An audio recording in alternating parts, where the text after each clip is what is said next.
So you want to figure out how to study so fast everyone thinks you're cheating.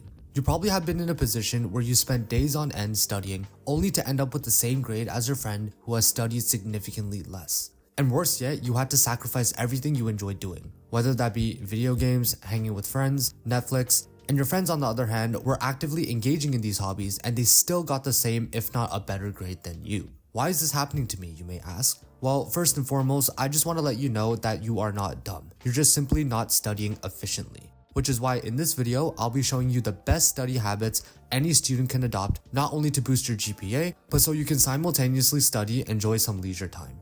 And make sure to stay till the end because I will reveal a powerful psychological trick you can use for studying. So the first efficient studying hack is to focus on crucial content. This is probably your biggest mistake when studying for exams. You were wasting additional time on content that A, you already knew, or B, isn't going to be on the exam anyways. So the best solution is to utilize the Pareto principle, which is the 80-20 rule. 80% of your results come from 20% of your efforts. So to start, you need to identify and prioritize the most important pieces of material in your given subject. Your teacher or professor has probably mentioned this in class sometime in the semester, so it's a good idea to direct your main focus on that material.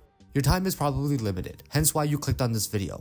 So when you start studying material you already know, just to make yourself feel like you're intelligent, you're only wasting more time and increasing your chances of failing because there is far more material still left for studying that you haven't even touched. And when you begin to study that material, you're going to suffer from information overload and by extension, you'll feel overwhelmed. So again, to avoid this, focus on the crucial content in which you believe that will yield the best results, and you'll be surprised how much your grades will improve.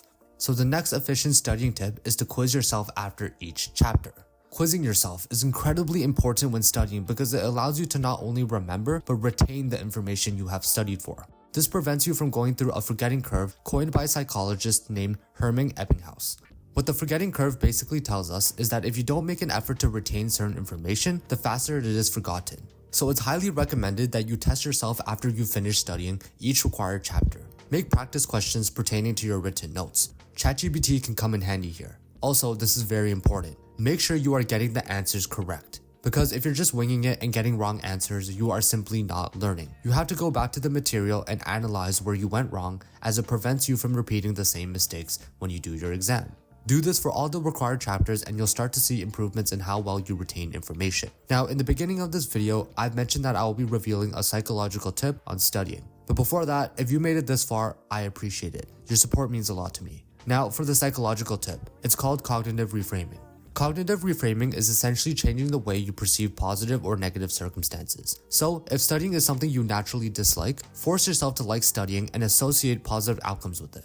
So for example, think about all the love you'll get from your parents when you receive high grades, all the respect you'll garner from other people, and how studying hard will pay dividends for you in the future, such as more money, status, respect, and the list goes on. This psychological trick is so powerful in shaping your behavior, and I am living proof of that. So for a quick backstory, when I was in my freshman and senior years in high school, my grades weren't the sharpest. I was getting B's and C's at most. But as soon as I got to my junior year, I told myself that I had to step up my game. I've done countless research on effective studying strategies, and one of the few tricks that actually worked was cognitive reframing.